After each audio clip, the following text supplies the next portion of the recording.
America जो अपने आप को लोकतंत्र का बहुत बड़ा मसीहा मानता है ना, जिसका हमेशा से यही कहना था कि भाई साहब अगर दुनिया में कहीं भी लोकतंत्र खतरे में होगा तो उनको बचाने के लिए जो एकमात्र मसीहा आपको दिखेगा ना, वो अमेरिका होगा। उसने दिखा दिया है कि भाई साहब जो हम बातें करते हैं वो तो केवल लोगों को दिखाने के लिए है।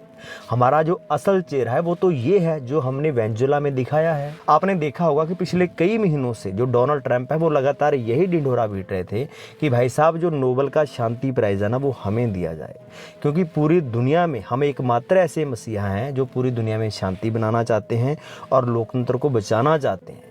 और हमारे अलावा इस दुनिया में ऐसा कोई भी इंसान नहीं है जो इस प्राइज़ को डिजर्व करता हो। लेकिन हुआ क्या, वो शांति का जो नोबेल प्राइज़ था वो मिल गया वेनेजुएला की जो ऑपोजिशन की लीडर है मारिया मचाडो को। अब यहीं से ही सारा खेल शुरू होता है, क्योंकि डोनाल्ड ट्रंप ने सोचा कि भाई अगर हम निकोलस मादुरो को हटाकर मारिया मचाडो को वेनेजुएला का प्रेसिडेंट बना दें तो एक तो वहाँ की जो जनता है वो इसका विरोध नहीं करेगी, और दूसरा जो मारिया मचाडो है वो हमारी इस हरकत पे कोई रिएक्ट नहीं करेगी, क्योंकि उसको अच्छी तरह से पता है कि अगर मैंने इस पे कुछ भी कहा तो मेरा भी वही अंजाम होगा जो निकोलस मादुरो का हुआ है। और तीसरा, अगर मारिया मचाडो हमारे द्वारा वेनेजुएला की प्रेसिडेंट लगाई जाती है तो इसके बाद जो वेनेजुएला का सारा तेल है वो हमारे कंट्रोल में आ जाएगा। और इसका जो दूसरा मेन कारण है ना, वो अमेरिका का बढ़ता हुआ कर्जा है, क्योंकि अगर अमेरिका ने टाइम रहते इस पे कोई एक्शन ना लिया तो उसके जो हालात है ना, वो भाई साहब बद से भी बदतर हो जाएंगे। और इसलिए अमेरिका चाहता है कि वेनेजुएला पे कब्जा करके उसकी जमीन के नीचे जितने भी मिनरल हैं या फिर जितना भी गोल्ड है उसको अमेरिका लाया जाए और अपने कर्ज को कम किया जाए। वेनेजुएला पे अटैक करने के पीछे जो तीसरा मेन कारण है ना, वो इलॉन मस्क है,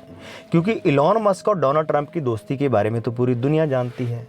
अब जो इलॉन मस्क हैं उनकी कंपनी बनाती है इलेक्ट्रिक गाड़ियाँ, और इलेक्ट्रिक गाड़ियों में यूज होती है बैटरी। अब जो बैटरी है उनको बनाने के लिए चाहिए होता है लिथियम। तो भाई साहब जो वेनेजुएला की ज़मीन है उसके नीचे लिथियम का इतना बड़ा रिजर्व है कि आप सोच भी नहीं सकते। वैसे आपको क्या लगता है कि अमेरिका ने जो वेनेजुएला में किया है उसका हमारे भारत पे या फिर चाइना पे या फिर रशिया पे कोई इफेक्ट पड़ेगा? अपने विचार कमेंट में ज़रूर बताना।